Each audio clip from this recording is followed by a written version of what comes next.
ಇನ್ನು ಜಿಲ್ಲಾಧಿಕಾರಿಗಳು ಮಾತೆತ್ತಿದ್ರೆ supreme court ಹೇಳ್ತಾರೆ ಜಡ್ಮೆಂಟ್. ಇದೇ ದಾವಣಗೆರೆಯ ವಕೀಲರಾದಂಥ ರಾಘವೇಂದ್ರ ಅವರು 2023ರಲ್ಲಿ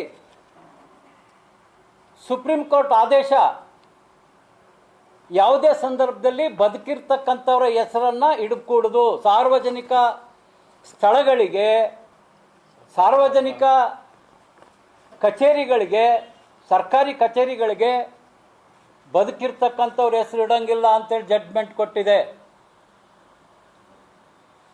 ಇದೇ ರೀತಿಯ ಚನ್ನಗಿರಿಯ ಮಾಡಾಳು ವಿರೂಪಾಕ್ಷಪ್ಪನವರ ಕ್ರೀಡಾಂಗಣ ಅಂತೇಳಿ ಅವರು ಶಾಸಕರಿದ್ದಂಥ ಸಂದರ್ಭದಲ್ಲಿ 2012ರಲ್ಲಿ ಅವ್ರ ಹೆಸರು ಅವರೇ ಇಟ್ಕೊಂಡಿದ್ರು.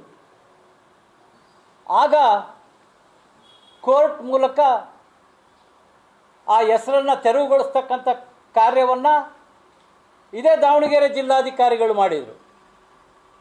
ಆದರೆ ರಾಘವೇಂದ್ರ ಅವರು 23ರಲ್ಲಿ ಕೇಸ್ ಹಾಕಿದಂಥ ಸಂದರ್ಭದಲ್ಲಿ 16/6/25 ಅಂದರೆ 4 ತಿಂಗಳ ಹಿಂದೆ ಹೈಕೋರ್ಟ್ ಆದೇಶ ನೀಡಿದೆ. ಯಾವ ರೀತಿ ಚನ್ನಗಿರಿಯ ಮಾಡಾಳು ವಿರೂಪಾಕ್ಷಪ್ಪನವರ ಹೆಸರನ್ನು ಕ್ರೀಡಾಂಗಣಕ್ಕೆ ತೆಗೆದಿದ್ದೀರೋ ಅದೇ ರೀತಿ ಶಾಮನೂರು ಶಿವಶಂಕರಪ್ಪನವರು ಮತ್ತು ಮಲ್ಲಿಕಾರ್ಜುನ ಅವರ ಹೆಸರಿರ್ತಕ್ಕಂಥದ್ದನ್ನ ತೆಗಿಲಿಕ್ಕೆ ಆದೇಶ ಮಾಡಿದೆ. ಹೈಕೋರ್ಟ್ ಆದೇಶ ಆಗಿ 4 ತಿಂಗಳಾಗಿದೆ. ಇವತ್ತು ಜಿಲ್ಲಾಧಿಕಾರಿಗಳು, ಅದರಲ್ಲಿ ಜಿಲ್ಲಾ ಪಂಚಾಯತ್ ಮತ್ತು ನಗರಸಭೆ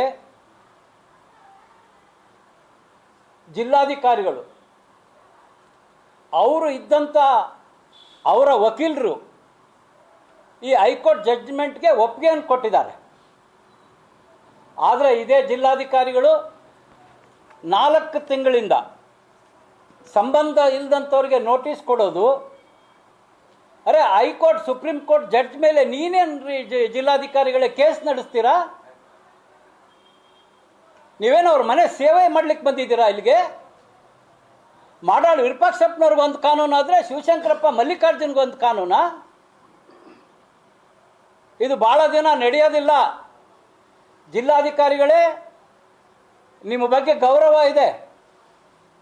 ನೀವು ಬೆಂಗಳೂರಿನಲ್ಲಿ ಲ್ಯಾಂಡ್ ಆರ್ಮಿಯಲ್ಲಿ ಕೆಲಸ ಮಾಡಿದಂಥ ಸಂದರ್ಭದಲ್ಲಿ ನ್ಯಾಯಯುತವಾಗಿ ನೀವು ಆಡಳಿತ ಮಾಡಿದ್ದೀರಾ. ದಾವಣಗೆರೆಗೆ ಬಂದು ಯಾಕೆ ಸೇವಕರಂತೆ ನೀವು ಕೆಲಸ ಮಾಡ್ತಾ ಇದ್ದೀರಾ? ತತ್ಕ್ಷಣ ನೀವು ಹಿಯರಿಂಗ್ಗಳು ಮಾಡ್ತೀರಲ್ರಿ, 15 ದಿನಕ್ಕೊಂದು ಹಿಯರಿಂಗ್ ಮಾಡ್ತೀರಲ್ಲ. ಏನು ಹೈಕೋರ್ಟ್ ಆದೇಶ ಅಂದ್ರೆ ಅಷ್ಟು ಸುಲಭ ಆಯ್ತಾ ನಿಮಗೆ?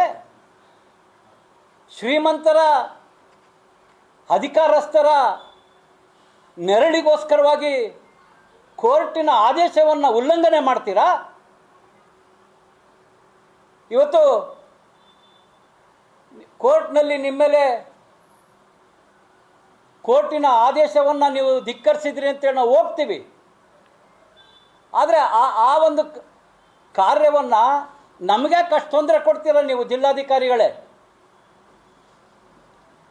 ಆದಷ್ಟು ಬೇಗ ಯಾವ ರೀತಿ ಅಂಥ ಪಟಾಕಿ ಹೊಡಿಬೇಡ್ರಿ, ಗಣೇಶ ಹಬ್ಬನಲ್ಲಿ DJ ಅದು ಬೇಡ ಇದು ಬೇಡ, ಕೋರ್ಟ್ ಹೇಳಿದೆ ಕಾನೂನು ಹೇಳಿದೆ ಅಂತ ಹೇಳ್ತೀರಲ್ಲ. ಸುಪ್ರೀಂ ಕೋರ್ಟ್ ಆದೇಶ ಸ್ವಾಮಿ, ಬದುಕಿರೋರು ಹೆಸರಿಟ್ಕೊಡ್ದು ಅದನ್ನು ಹೈಕೋರ್ಟ್ ಎತ್ತಿಡ್ದಿದೆ. ನಿಮ್ಮ ಜಿಲ್ಲಾಧಿಕಾರಿಗಳೇ 12ರಲ್ಲಿ ಮಾಡಾಳು ವಿರೂಪಾಕ್ಷಪ್ಪನವ್ರ ಹೆಸರು ತೆಗೆಸಿದೆ. ಯಾಕೆ ಈಗ ಸಚಿವರು ಅವ್ರ ತಂದೆಯವ್ರ ಹೆಸರು ತೆಗಿಯೋಕ್ಕಾಗಲ್ವಾ? ಯಾರೇ ಇರಲಿ, ಅವರು ಬದುಕಿರ್ತಕ್ಕಂಥವ್ರ ಹೆಸರನ್ನು ಆದಷ್ಟು ಬೇಗ ನೀವು ಕೋರ್ಟ್ ನಡೆಸೋಕ್ಕಲ್ಲ ಆದೇಶ ಮಾಡಿರೋದು ಹೈಕೋರ್ಟು. ತೆಗೆದೇ ಹೋದರೆ ನಿಮ್ಮ ಕಚೇರಿ ಮುಂದೆ ಧರಣಿ ಕೂರ್ತೀವಿ. ನಿಮ್ಮನ್ನು ಮುಂದಿನ ದಿನದಲ್ಲಿ ಅಷ್ಟು ಸುಲಭವಾಗಿ ಬಿಡಲ್ಲ.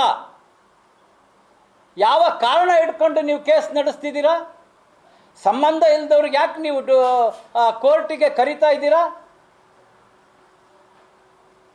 ನೀವು ಕೋರ್ಟಿಗೂ ಕೂಡ ಅವಮಾನ ಮಾಡ್ತಾ ಇದ್ದೀರಾ. ನಿಮಗೆ ಜಿಲ್ಲಾ ಸಚಿವರ ಮೇಲೆ, ಅವರ ತಂದೆ ದಕ್ಷಿಣದ ಶಾಸಕರ ಮೇಲೆ ಕಾನೂನು ರೀತ್ಯ ಕ್ರಮ ತೆಗೆದುಕೊಳ್ಳೋಕೆ ಆಗದೇ ಇದ್ದರೆ ದಯವಿಟ್ಟು ನೀವು ಬೇರೆ ಜಾಗಕ್ಕಾದರೂ